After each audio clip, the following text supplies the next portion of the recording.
distinguished ladies and gentlemen, from here on in, we will stand on the protocol that I've just established. Welcome to the Discourse with Dr. Ken, live.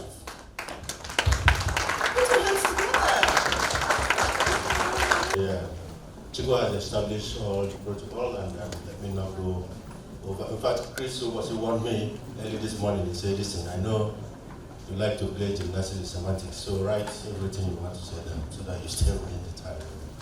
So I'm going to try to do that as much as possible. Tilewa Adebajo is in the room. He's going to be guest speaker for today's discourse. Just before and after Tilewa, will take 2 minutes to explain what discourse means to us and why we established the discourse and get it running every Sunday 2 o'clock on Classic FM. We have other plans for the discourse. This is the first edition where we're taking it, it's like taking the gown to town. So now the next stage or stages will be taking it to television and then other channels, just so that we have a platform where we can ventilate and, discuss Nigeria. And when we talk about Nigeria, the pain points, and then not just from a critic point of view, but solutioning. And the solution we are talking about here is SOUL, because we like to make it retain and have a soul. So it's solution, as it were. So I'm going to, with our pleasure, introduce Tilewa Adebajo. He's going to be keynote speaker. He's going to give us a very short snapshot of the economy, Nigeria in 2024, where we are, how we got here, and in fact, by his own perspective, how we're going to probably begin to open the curtain that will give us some flicker of light. Now, just after Tilewa Adebajo, I'm going to, like I said, summarize why the discourse and why we are here. I've seen around the room, former ministers and the ministers' representative, managing directors of banks, captains of industries, and I see well-represented top business people that represent the biggies across business firmaments. So we are very happy that we are all here today, and I'm particularly, maybe at the end of when Chris gives his vote of thanks, there are people he will touch on specifically because they were on their way out of Nigeria, and it just took one phone call and they had to change those dates, and the implication of changing dates or tickets to be here. And a couple of people came from Abuja, Port Harcourt, and other cities. So we're quite grateful that you're able to make that turn and be able to be here today with us. So let me use this opportunity and invite, just like I do on the Discourse on Sunday, Tilewa Adebajo. Round of applause.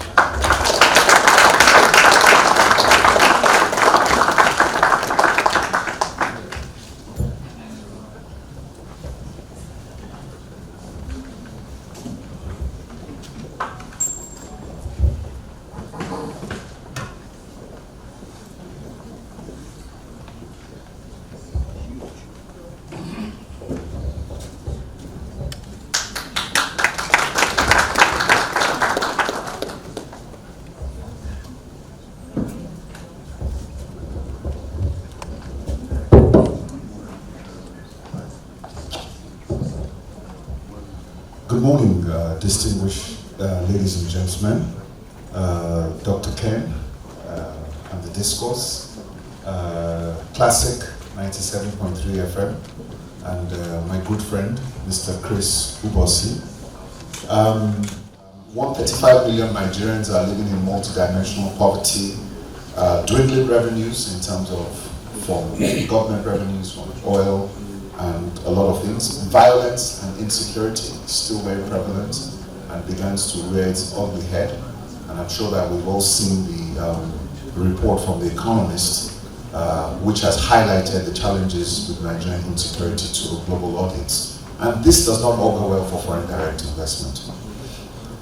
Dwindling reserves, and of course, the quantum of our reserves, I think, has been put into questions by, of course, a report that was done by JP Morgan Chase earlier in the year. And we're seeing significant deficits in terms of deficit financing for government.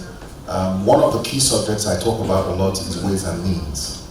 Nigeria has now financed close to 30 trillion naira in ways and means financing. Now, 30 trillion naira is half of the credit to the private sector in Nigeria. So government has more or less printed close to half of the money that is in for banks or for us to use in the system. And that is close to about another half of the total money supply in the system. Now this has consequences. First of all, it's illegal. The ways and means financing is, what would I say, is 30 times over the limit. According to the CBN Act in Section 28, this ways and means financing currently should not even exceed ₦1 trillion. Right now it's at 30 trillion naira. And there's a lot of illegal securitization. So it is our inability to resolve this ways and means financing that is taking inflation to 30%. We run businesses, we have household expenses, and we all need to make rational decisions in terms of restoring or retaining value in a lot of our investments. Because nobody wants to see the value of their investments go down. Nobody wants to see their profits destroyed. So in Nigeria, the challenge we have is that we're constantly trying and maneuvering to be able to, I would say, scale the hurdles that government puts before us constantly because of the lack of consistency in the policies that they continue to put in front of us, or the bad decisions that are made in government. We eventually pay for those decisions. You can see some companies are leaving Nigeria. They can no longer manufacture here because it's easier for them to import their products and stay here. About 10 years ago, I was a senior technical advisor to the Minister of Industry, Trade and Investment. One of my beats was to be able to encourage local direct investments. And at that point in time, I signed MOUs with 20 companies to make investments in Nigeria. One of this company was Procter & Gamble. At that point in time, we convinced them to put in $300 million to build a manufacturing plant in this country so that they produce locally. And you can imagine what the exchange rate then was. It was about maybe 130, 135, 150 to 1. And they came in and put a plant in Akbara for $300 million. Today, they have abandoned that plant because the manufacturing and productivity in Nigeria does not work, and they rather have import. So imagine if they had kept their $300 million and used it to send products to Nigeria and just trade, they will be better off. So I think that is a live example that I have had opportunity with. All those other companies that did expansion projects then, we gave them pioneer status for the expansion, and a lot of them today are suffering. So the story that we're telling is not a very good one. But however, it doesn't always have to be doom and gloom, but this is the reality. Because, as I said, we're all very rational people, both with our household investments and our corporate investments and the profits we make from our businesses. And we'll always make rational decisions at the end of the day. But what we don't tend to do is to talk about how we can get the economy better. Can I get the next slide, please, now that you've got the slides in? The next one. Moody's, Nigeria's current credit rating abroad is CAA1, which is junk bond status. So basically, our credit rating is not investment grade. And consequently, you could see that our Euro bonds are priced at a high premium of about 14%. So the perception of the Nigerian economy is one that is of a high risk and a high default capacity. And of course, we've said the 30 trillion ways and means financing is what poses the most significant risk to this government. Because between May and December, another 7 trillion was added to ways and means, which brought it to 30 trillion. So this is something that we all need to watch very carefully. Next slide, please. So, as we've said, this is just a macro dashboard for Nigeria's economy. GDP growth for 2023, 2.5%. Population 200 million, our trade balance, we've said is close to about minus 4.6 billion, 33 billion foreign reserves, which is under question. And the biggest challenge, our total debt is now $130 billion. Because if you add the 10 trillion, that is the 10 trillion from the deficit, there's 9 trillion deficit from the budget. The National Assembly added another 1 trillion, so that's 10 trillion deficit financing for this year. Our debt profile by the end of this year is probably closing on $150 billion. And we're using 95%, according to the finance minister, 95% of our revenues is going towards debt service and repayment. So what that means is that technically Nigeria is insolvent. So what you need to do if you intend to stay in Nigeria, to continue to do business and live in Nigeria, you need to be able to develop coping mechanisms and coping strategies to understand how you're going to survive this year. The banks, I think you see they've done very well. Why did the banks do well this year? Because they had, if you have that sort of system, then you will discourage the bigger companies because they have to follow the due process in terms of how things work. So this is something that we need to correct in Nigeria in terms of our manufacturing and production. So that is why productivity is also at an all-time low in Nigeria, and that's one of the things that we need to address. The next slide, please. I just talked about the credit to the private sector. If the private sector, as you can see, we said government is only 8% of the GDP, but considering government's contribution to GDP, government is only 8% of the GDP, but they are printing half of the credit to the private sector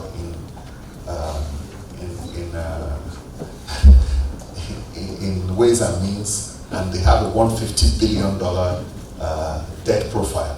And most of this debt, as you know, is financed through their treasury bills because they come in. We have 16 trillion naira in pension assets.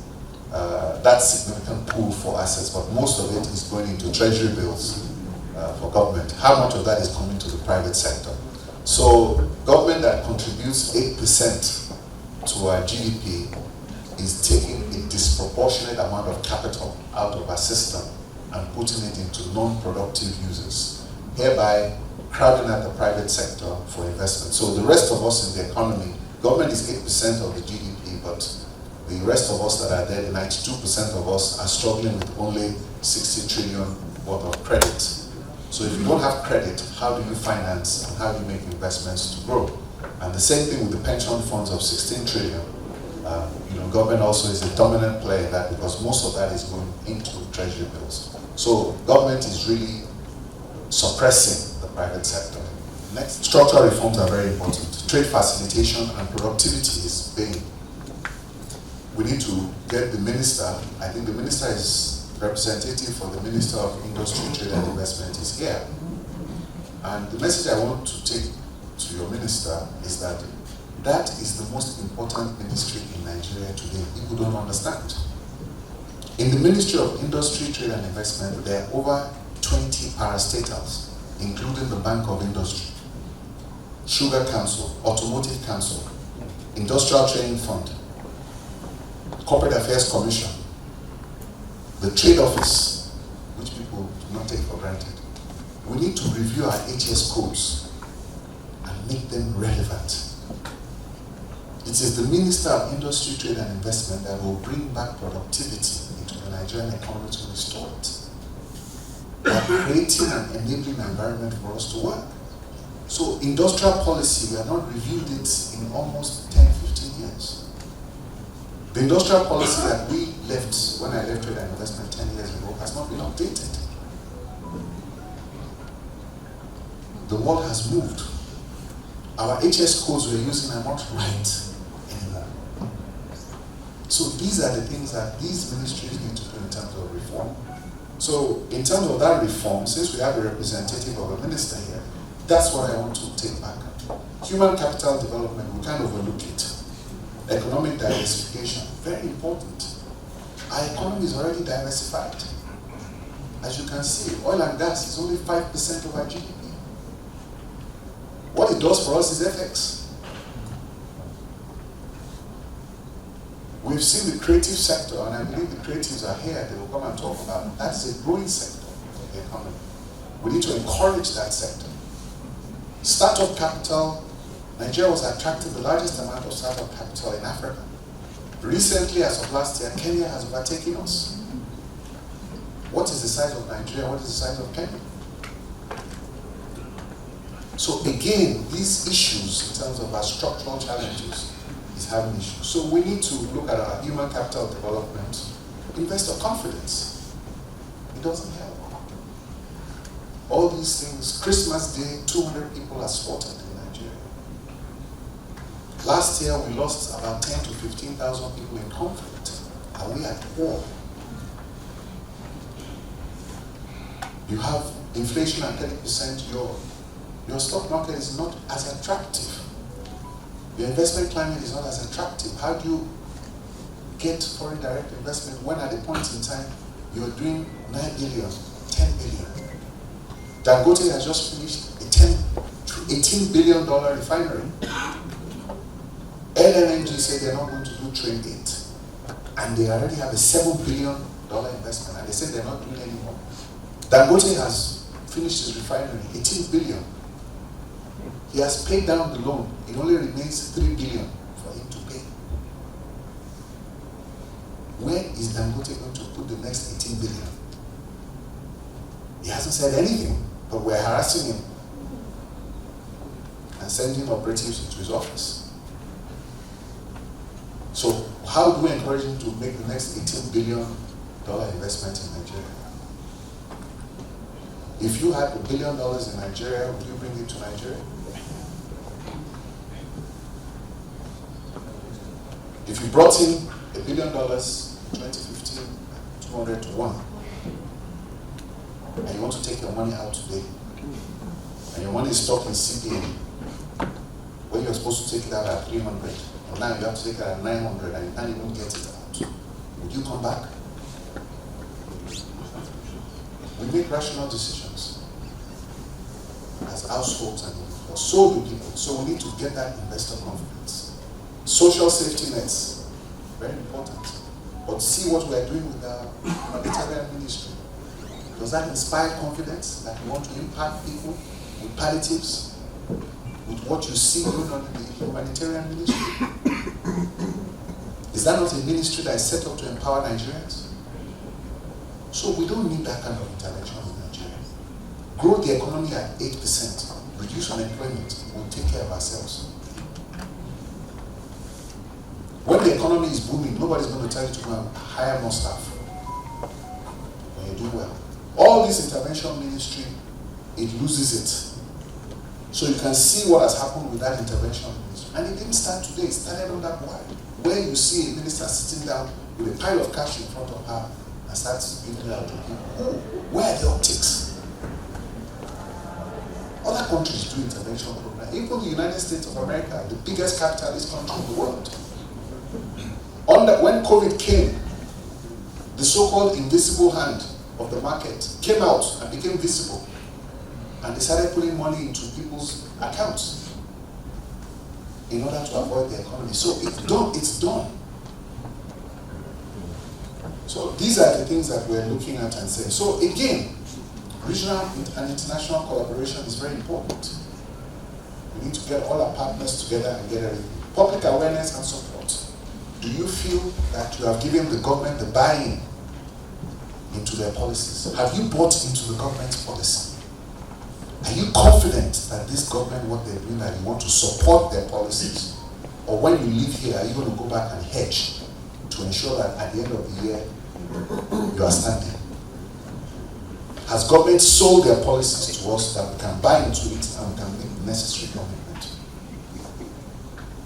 So, ladies and gentlemen, in closing, what I always tell people is that we're rational in our decision-making process. And we have options. So the decisions you make in your offices, in your strategy rooms, in your situational rooms, that maybe sometimes you do not want to talk about publicly, there's nothing wrong with it, because at the end of the day, it's about survival. But if we cannot influence our policymakers to make the right policies, then we're going to be in trouble. I've championed these ways and means all the way to the Senate. I challenged the Senate President at a point in time. I wrote him letters. And I said, what you are doing is illegal. The public presentation at the Senate, he shut it down and went into a closed door session and asked me that I should see them later. But events that I convinced, the day they were going to pass the securitization, the senator was in Lagos. It didn't even appear on the agenda of the Senate, and then they passed it. And I wrote him back that it was illegal, and I went to public and I said it's illegal. But I'm only one voice. This Senate President, 31st of December, I think just before the New Year on a Saturday, President also wrote to securitize another 7 trillion. I wrote him again, I said it's illegal. And I went and I documented that it's illegal. Public finances will impact whatever we do. So, ladies and gentlemen, you can continue with your survival strategies. You know the facts and the figures. Don't ignore them. Look at them. Go back. And if you feel you don't have the strength to influence the policies and you want to focus on doing your own business to survive, there's still $400 billion on the table. Thank you very much.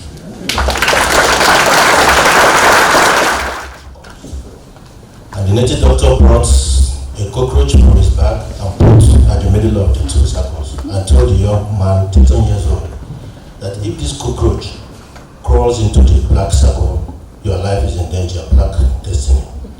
If it crawls into the white one, you have a very bright destiny. So the boy was watching, and the cockroach started approaching the black circle. The boy stood up,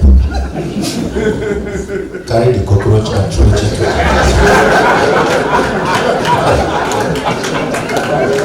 And said, I'm not going to be here and allow cockroach to find out.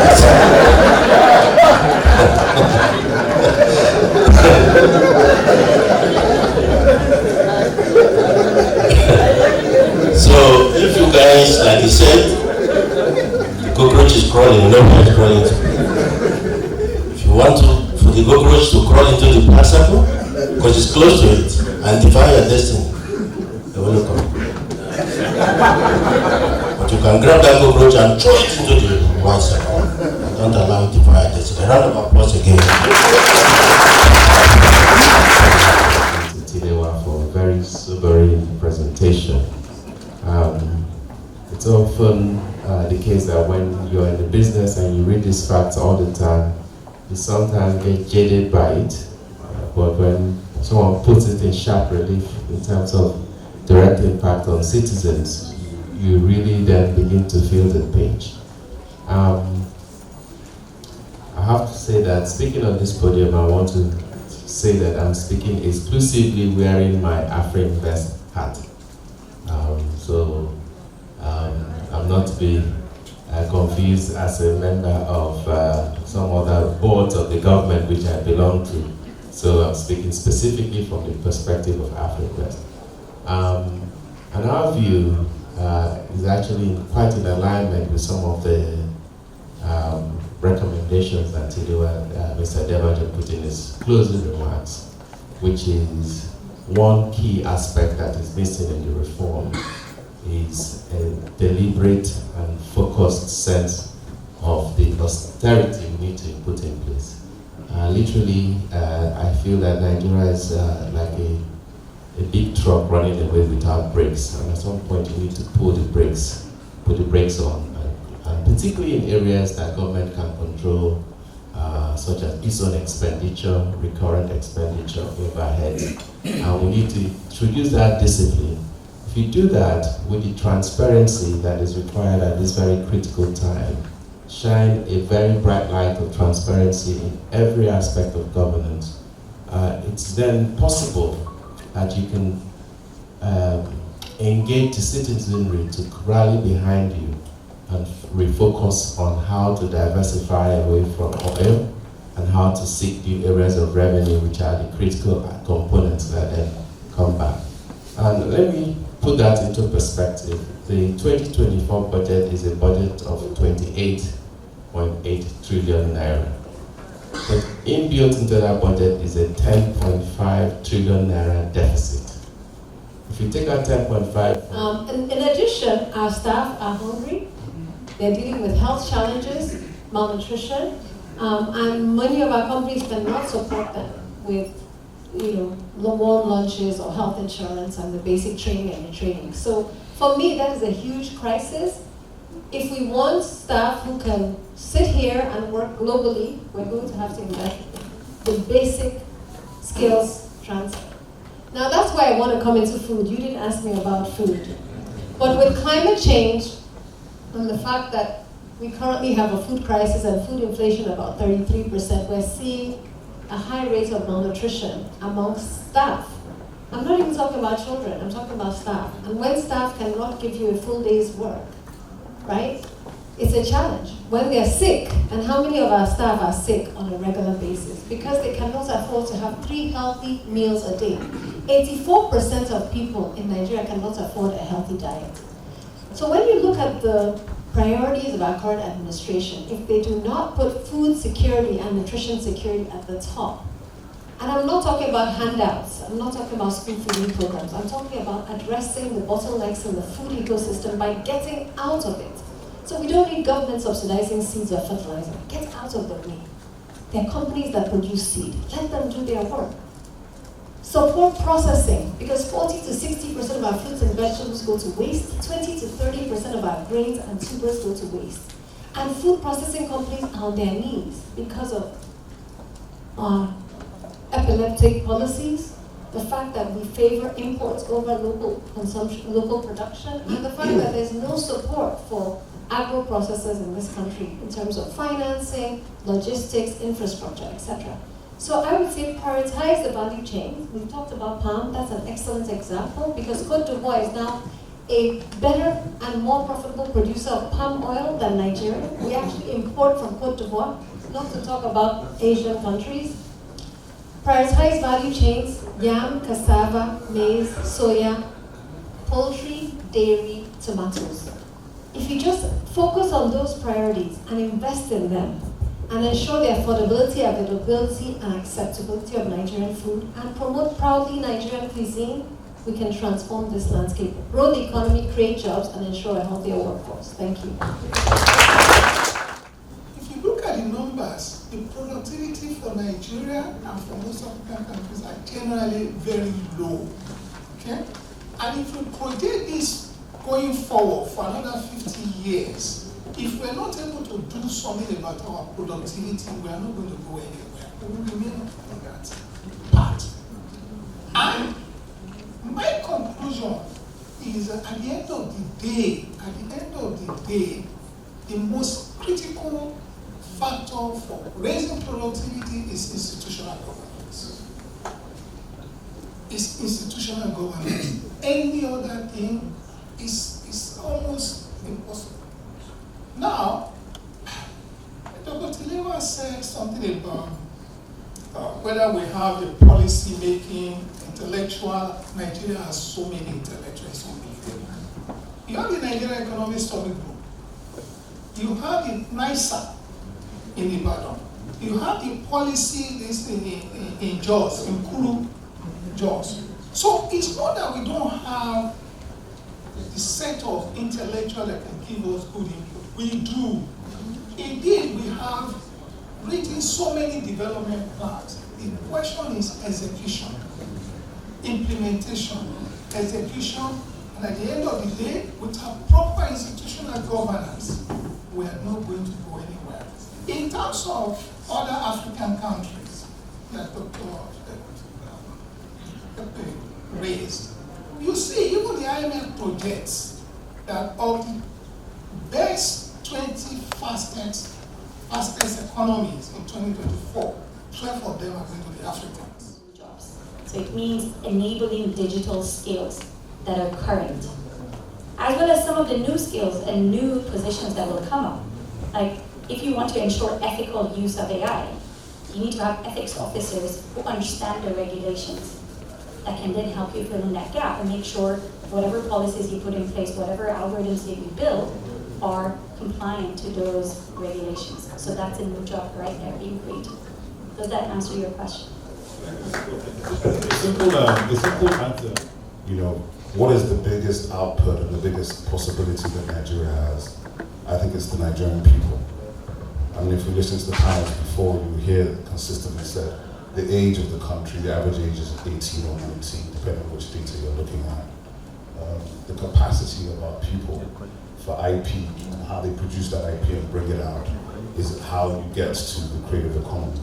And we already gave a sort of overview of the different, the sort of what I call the behind the scenes. Because when you see, one of the things people who are not in this industry see is that when they see a Burna Boy, to use an example, or an R&D or an Alibaba, they think these are just individuals. And I was tell a joke that when people call up Ali, for example, they think, oh, he's a stand-up comedian. I'm like, no, he's not. He's a bunch of other things. But he happens to be a brilliant stand-up comedian. He also happens to be the person that created the pathway for the entire industry that you see that is stand-up comedy. That is an industry that is generating billions every year, but he doesn't get royalties for that, unfortunately for him, right? But that's also part of what happens in other markets as you build the platforms. So the real opportunity the creative economy offers to Nigeria, and I think why it's the most important thing, is that it is the first time, it is the place where the Nigerian government and the Nigerian people can back themselves. Yeah? You have to back yourself first. You were talking about advertising 25 years ago. We're doing the music, they're laughing at us. They're copying these people. Why are you copying? Why are you bothering with these people? That was a constant conversation with friends of mine. I said, because they're Nigerian and they have something special. If you don't believe Nigerians have something special, then you don't really have to bother anyway. So I believe you first of all have to have that belief fundamentally, and that's what we believed. So when we did that, we domesticated.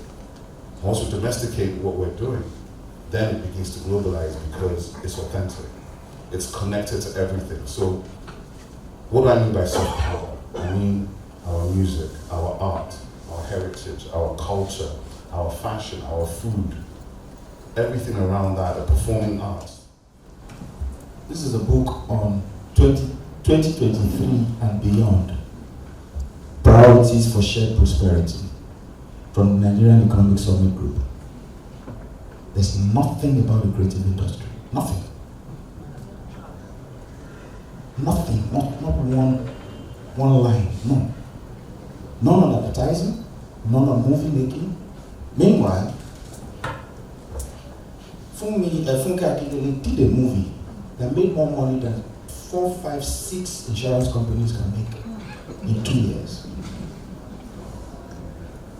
But she will not be invited to this table.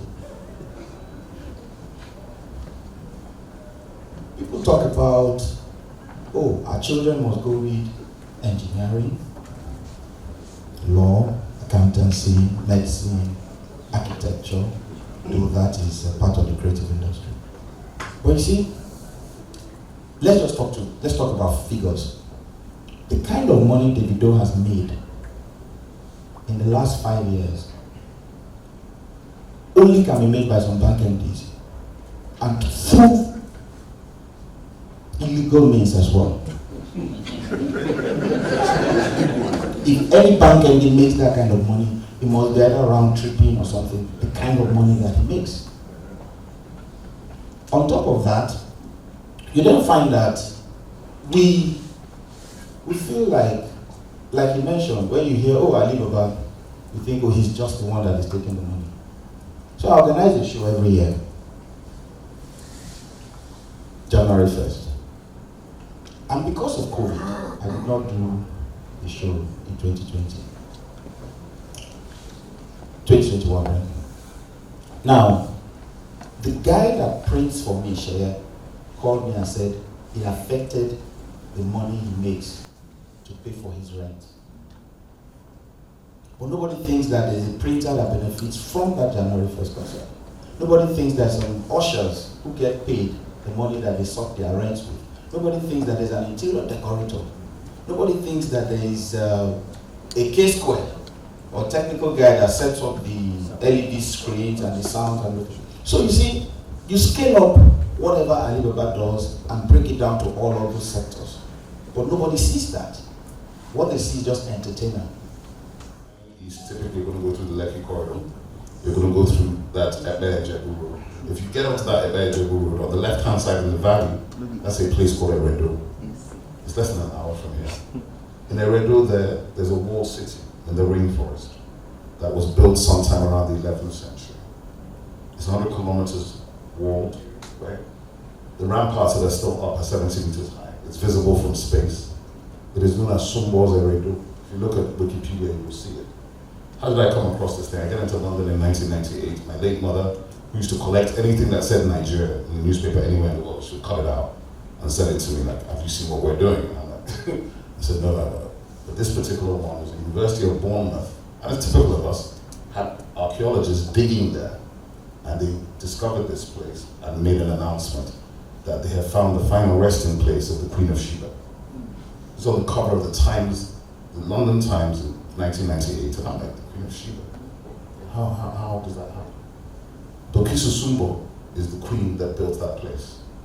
That place, in a normal country, to my view, Ogun State, where it is sitting, would be making that place a place where 5 million people are going every year. But guess what? We all drive past it every day, nobody even stops. I've been there, I filmed it, but I'm telling you, it's the same thing. We are living, it's like we live in the midst of everything, but you're like living in the desert because you're not actually seeing what is around you, right? So when people are looking for stuff all the time, you ask them, who's the creative? If you watch Marvel comics and Marvel movies, right, who have made something like $300 billion since they started, not the comics, just the movies. I always talk about this, that there's a guy called Shango that's abandoned and broke somewhere outside Lagos. The god Shango. The god, his cousin, Thor, has made like $17 billion. That's a fact. So we are afraid of ourselves. This colonization has created a situation where we can't embrace our own essence, we can't seem to tell the story, and we can't seem to reimagine who we are. And this is actually, that's why the storytellers and the filmmakers and the writers and the musicians, because the truth of the matter is, all the gold that the world is looking for has always been in Africa. What we have to stop doing is exporting raw material. You have to finish the product. Whether it's oil and gas, whether it's film, whether it's music, finish the product, build the platforms here. Because right now, everything's on YouTube, just like she said, right? And just to add something about Anambra State, in 2017, we went there, the second term beginning, and we did a whole thing with the economic roundtable, and the governor stood up and announced that the creative and digital economy, which is what we were bringing to the table, was going to be the sixth plank of his plan. Formed a council. I think we had one meeting in 4 years. They ignored everything we told them. And they kept trying to parcelate what we were doing. Chika Mobi was sitting next to me. As we went on stage, I said, Chika, just tell them how we can do Adela here. Literally, Chika, I said, what do you mean? I said, just tell them that we can roll out, there's 18 local governments, we can drop one hub in each thing, we can train 1,000 software developers per year, right? That's just in Anambra. And then they will pay their tax in Anambra. They will work remote, it doesn't matter. Basically, I think that a lot of us who are doing this and who have actually made any headway, I think I could say we know our onions, and we are not illiterate, and we've done our studies, we work with professionals and stuff. Initially, I from my experience, I'll speak from experience, because I mean, I've done a few projects, I've been in the industry for a little shy of 10 years. I started as a 16-year-old writer, writing and getting my sisters to spell things that were too difficult. So, I started writing at 8, but then I started professionally at 16. But at the time, I understood from the people I went to, their main worry was, first of all, you guys lack the structure, and then secondly, how are we going to get this back? But I believe that right now, with the ones that I've worked with, they don't have that problem anymore because they're seeing what the likes of, like Mr. Alibaba said, Funke, who's making $1 billion, Nollywood cinemas made over $60 million in 2022. That's shy of, coming out of COVID, where everybody was still scared of, mixing up like that and all.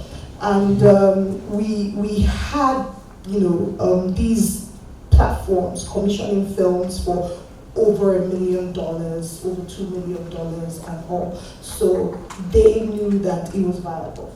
However, for some reason, I realized that for me, in my experience, the greater support that you would get from people who would actually, like you go to the banks, they're willing to give you, maybe a percentage of your budget and all of that. And they're not, sometimes they're not asking for it in return. Sometimes if you go for a loan, I know people who have shut their projects, getting loans from banks. But because we're still a growing industry, sometimes even the percentages are not even favorable for us. So we also do not even approach them and the terms. So I'm someone who has been privileged to have private individuals sponsor my film, people who I'm able to talk the talk to and say, this is what we're trying to do. I'm not promising you that you're going in to make 200 billion back, but I mean I can triple your investment or I can double your investment in 12 to 18 months. And that is something that, maybe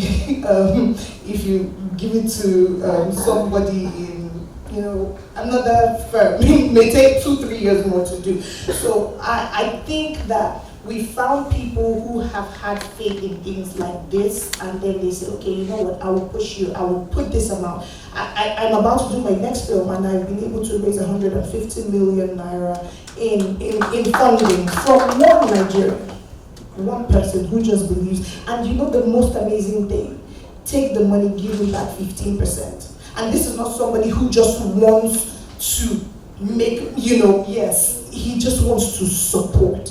Another lady who asked, well, okay, what would $30,000 do for your project, And we have people like this growing. And the truth is that it's coming to a point where many of us are not even going to the banks anymore because you're going to really in debt. So, the difference between knowing and understanding. So, you can see what the discourse promises. We have been able to put together 20 people on the panel, out of which 19 actually made contributions today. And the promise is that each of these 19 will come on the discourse once a week, every Sunday, for the next 19 weeks. So you can imagine what is on show, and imagine the value that can bring as a knowledge supermarket. I don't want to think about sponsorship. That's the commercial side of the team will deal with that. But this is the time to begin to have those kind of conversations. Let me, after a quick photos session with the panel, I call Chris Obasi to give us, maybe just join us, Chris Obasi, so we'll take the photo with you, and then you do the legendary remark.